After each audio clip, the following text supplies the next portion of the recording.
Hello दोस्तों, स्वागत है आपका हमारे चैनल पर। इस वीडियो में हम देखेंगे नेक्स्ट डे के लिए स्टॉक्स कि नेक्स्ट डे के लिए कौन कौन से स्टॉक्स हैं जिनमें हम इंट्राडे और स्विंग ट्रेडिंग के लिए ट्रेड ले पाएँ, और हम देखेंगे उन स्टॉक्स के पीछे का लॉजिक क्या है। तो चलिए वीडियो को स्टार्ट करते हैं। सबसे पहला स्टॉक्स है Aditya Birla fashion and art.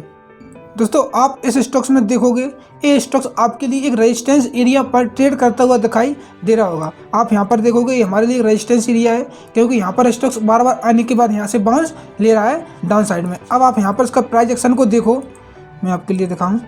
अब आप यहाँ पर देखो, यहाँ पर स्टॉक्स में गिरावट थी। आप देखोगे स्टॉक्स में यहाँ पर गिरावट थी, नीचे आया स्टॉक्स, यहाँ पर डबल बॉटम का पैटर्न बना, स्टॉक्स थोड़ा ऊपर गया, थोड़ा टाइम इसने यहाँ पर स्पेंड किया, उसके बाद यहाँ पर स्टॉक्स ऊपर गया। अब आप यहाँ पर देखोगे कुछ दिनों से स्टॉक्स यहीं पर एक साइडवेज में ट्रेड कर रहा था, यानी यहीं पर कंसोलिडेट कर रहा था, और आज इसने एक अच्छी ग्रीन कैंडल के साथ यहाँ पर एक ब्रेकआउट मिला है। इस कंसोलिडेशन को यहाँ पर ब्रेकआउट मिला है।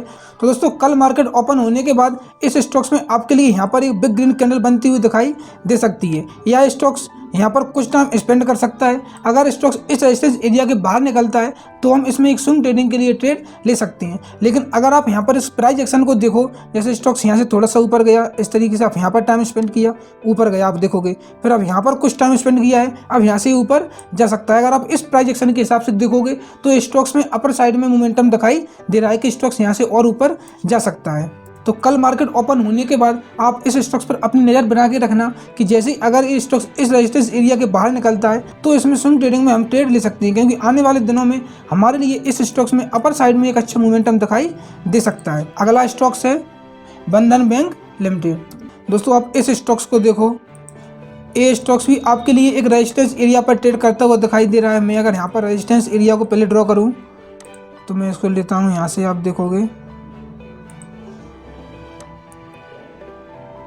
तो आप यहाँ पर देख सकते हो कि ये स्टॉक एक रेजिस्टेंस एरिया पर ट्रेड कर रहा है। यहाँ पर स्टॉक्स इस रेजिस्टेंस एरिया को 3 बार टच किया, यानी बार बार इस रेजिस्टेंस एरिया में आने का इसको बाउंस मिल रहा है। यहाँ पर जो सेलर हैं और जो बायर हैं, बायर यहाँ पर इसको बाय करते हैं ताकि रेजिस्टेंस एरिया को ब्रेक कर पाए, लेकिन वहीं पर इसको सेलर भी बैठे हैं जो इसको यहाँ पर सेल कर रहे हैं, यानी जो सेलर हैं वो बायर्स को इस रेजिस्टेंस एरिया को ब्रेक करने नहीं दे रहे हैं। और आप यहाँ पर देखोगे इसमें एक अच्छी गिरावट देखी गई।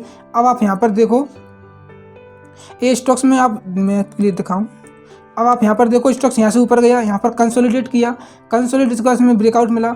और अगर आप इस ग्रीन कैंडल को देखो, अगर आपके लिए यहाँ पर ये रेड कैंडल दिखाई दे रही होगी, इस ग्रीन कैंडल के बाद इस रेड कैंडल ने उसी रेजिस्टेंस एरिया में आने के बाद इसमें फिर से बाउंस मिला है, और आप देखोगे उस कैंडल में बाउंस मिला और आज की भी यहाँ पर रेड कैंडल बनी है। तो आने वाले 1 या 2 दिन में इस स्टॉक्स में आपके लिए और भी गिरावट देखी जा सकती है। यहाँ पर आप देखोगे मूविंग एवरेज है, तो मूविंग एवरेज पर आने के बाद फिर इसमें ऊपर अपर साइड में हमारे लिए मोमेंटम दिखाई दे सकता है। तो इस स्टॉक्स में मूविंग एवरेज तक अभी और गिरावट देखी जा सकती, मूविंग एवरेज पर सपोर्ट लेने के बाद फिर इसमें अपर साइड में मोमेंटम दिखाई दे सकती है। तो आप यहाँ पर भी शॉर्ट सेलिंग का ट्रेड ले सकते हो। दोस्तों, कल की वीडियो में मैंने आपके लिए इस स्टॉक्स को बताया था टोरेंट पावर लिमिटेड कि इस स्टॉक्स में हम यहाँ पर जो रेजिस्टेंस एरिया में ट्रेड कर रहा था, और कल वाली कैंडल ने इस रेजिस्टेंस एरिया को क्या किया था, एक सक्सेसफुली ब्रेकआउट मिला था। तो मैंने आपके लिए बताया था कि इस स्टॉक्स में आप स्विंग ट्रेडिंग के लिए ट्रेड ले सकते हो। पहला टारगेट हमारा यहाँ पर रहेगा, और आप आज यहाँ पर देखोगे इस स्टॉक्स में ज़बरदस्त उछाल देखा गया, लगभग 5% ये स्टॉक्स आज बढ़ा है। और जो हमारा पहला टारगेट है, आज एक ही दिन में हमारा पहला टारगेट यहाँ पर अचीव हो गया है। मैंने आपके लिए बताया था कि ये स्टॉक्स में यहाँ पर डबल बॉटम का पैटर्न बना था, ऊपर आने के बाद यहाँ पर एक कंसोलिडेट कर रहा था, यानी जो बायर है वो बार बार इसको ब्रेक करने की कोशिश कर रहे थे, लेकिन सेलर यहाँ पर बैठे तो वो यहाँ पर इसको ब्रेक नहीं करने दे रहे थे। और आप यहाँ पर देखोगे ये दो ग्रीन कैंडल थी, इन दो ग्रीन कैंडल में इस स्टॉक्स ने इस रेजिस्टेंस एरिया को ब्रेक किया। और कल की वीडियो मैंने आपके लिए बताया था कि आप यहाँ पर इसको बाय कर सकते हो, आपका स्टॉप लॉस रहेगा इस ग्रीन कैंडल के नीचे। तो हमारा पहला टारगेट है वो आज ही अचीव हो गया है। अगर आप इसके लिए और होल्ड करना चाहते हो तो आप सेकंड टारगेट यहाँ पर रख सकते हो, और अगर आपने पहले टारगेट में इसको एग्जिट कर लिया होगा तो आपका यहाँ पर टारगेट पहला अचीव हो गया है। अगला स्टॉक्स है कोल इंडिया लिमिटेड। दोस्तों, इस स्टॉक्स में सबसे पहले हम यहाँ पर एक रेजिस्टेंस एरिया को ड्रॉ करते हैं। अगर आप यहाँ पर देखो, ये हमारे लिए रेजिस्टेंस है, आप यहाँ पर देखो ये हमारे लिए रेजिस्टेंस है। अब आप इस स्टॉक्स में देखो, यहाँ पर स्टॉक्स, यहाँ से स्टॉक्स बढ़ा, यहाँ तक आने के बाद ये नीचे आया, यानी यहाँ पर हमारे लिए रेजिस्टेंस एरिया बन गया। जब भी स्टॉक्स इस एरिया में आएगा यहाँ से इसको बाउंस मिलेगा। स्टॉक्स नीचे आया, नीचे आने के बाद स्टॉक्स ऊपर गया, उसी एरिया में आया, इसको बाउंस मिला। अब आप यहाँ पर देखोगे पहले इतनी नीचे गिरावट इसमें आई थी, अब स्टॉक्स और ऊपर से यहाँ से ग्रीन कैंडल बनाने के साथ ऊपर जा रहा है। यानी कि जो सेलर हैं वो यहाँ पर कमज़ोर पड़ रहे हैं और जो बायर हैं वो इस स्टॉक्स को ज़्यादा बाय कर रहे हैं। आप इसकी पोजीशन के हिसाब से इसको देख सकते हो। जैसे आप यहाँ पर देखोगे स्टॉक्स ऊपर गया, ऊपर आने के बाद यहाँ से स्टॉक नीचे आया, नीचे आने के बाद ऊपर गया, वहीं पर आया जहाँ से स्टॉक्स ऊपर नीचे आया था, यानी ये रेजिस्टेंस एरिया में आने के बाद स्टॉक्स में फिर से गिरावट आई।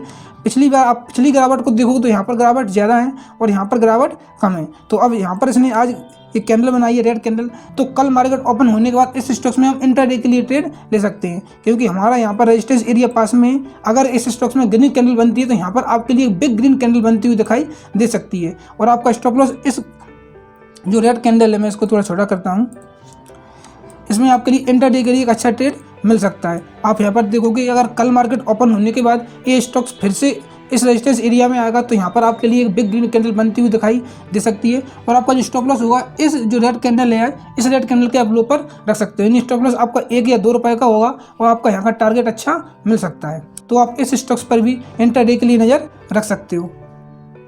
अगला स्टॉक्स है गेल इंडिया लिमिटेड। दोस्तों इस स्टॉक्स में आप देखोगे यहाँ पर हमारे लिए डबल टॉप का पैटर्न बनता हुआ दिखाई दे रहा है। आप यहाँ पर देखो, पहला हमारे लिए यहाँ पर है, दूसरा आपके लिए यहाँ पर दिख रहा है, यानी यहाँ पर डबल टॉप का पैटर्न है। और आप देखो यानी कि इसने इसी एरिया में आने का पहली रेड कैंडल बनाई और आज उस रेड कैंडल के लो को इसने ब्रेक किया है, तो यानी यहाँ पर हमारे लिए कंफर्म हो गया है। तो इस स्टॉक्स में डबल टॉप का पैटर्न बन चुका है और अब ये स्टॉक्स यहाँ से और नीचे आ सकता है। अब दोस्तों आप यहाँ पर देखोगे यहाँ पर मूविंग एवरेज है, ये स्टॉक्स नीचे आएगा, मूविंग एवरेज भी इस तरीके से आएगा, तो इस स्टॉक्स में मूविंग एवरेज तक यहाँ तक गिरावट देखी जा सकती है। मूविंग एवरेज पर सपोर्ट लेने के बाद फिर स्टॉक्स अपर साइड में हमारे लिए मोमेंटम दिखाई दे सकता है। तो इस स्टॉक्स में अभी हम गिरावट के लिए यहाँ पर इसमें शॉर्ट सेलिंग का ट्रेड ले सकते हैं। अब आप यहाँ पर देखोगे कि कल मार्केट ओपन होने के बाद इस स्टॉक्स में आप शॉर्ट सेलिंग का ट्रेड ले सकते हो। ट्रेड आप यहाँ पर ले सकते हो, आपका स्टॉप लॉस फिक्स रहेगा। आपका स्टॉप लॉस इस कैंडल के ऊपर रखोगे और आप इसका टारगेट कहीं तक भी रख सकते हो, क्योंकि इस स्टॉक्स में हमारा स्टॉप लॉस तो फिक्स ही हो गया कि अगर स्टॉक ऊपर जाता है तो हमारा यहाँ पर स्टॉप लॉस होगा, हम यहाँ पर इससे एग्जिट हो जाएंगे। और अगर इस स्टॉक्स में गिरावट आई तो इस स्टॉक्स में अच्छी हमारे लिए यहाँ पर प्रॉफिट मिल सकता है, क्योंकि हमारे लिए यहाँ पर गिरावट के पूरे साइन दिखाई दे रहे हैं। तो आप यहाँ पर अपना स्टॉप लॉस रख के इस स्टॉक्स में शॉर्ट सेलिंग की ट्रेड ले सकते हो। मूविंग एवरेज तक आप बीट कर सकते हो, क्योंकि यहाँ तक आने के बाद इसमें यहाँ पर एक ग्रीन कैंडल बनाने के बाद फिर अपर साइड में मोमेंटम दिखाई दे सकता है। तो दोस्तों ये कुछ स्टॉक्स थे जिनमें मार्केट ओपन होने के बाद आप इंट्राडे और स्विंग ट्रेडिंग के लिए ट्रेड ले सकते हो। आप लोगों को वीडियो कैसी लगी कमेंट करके ज़रूर बताएं और डेली इसी तरह की वीडियो देखने के लिए आप हमारे चैनल को भी सब्सक्राइब कर सकते हैं। धन्यवाद।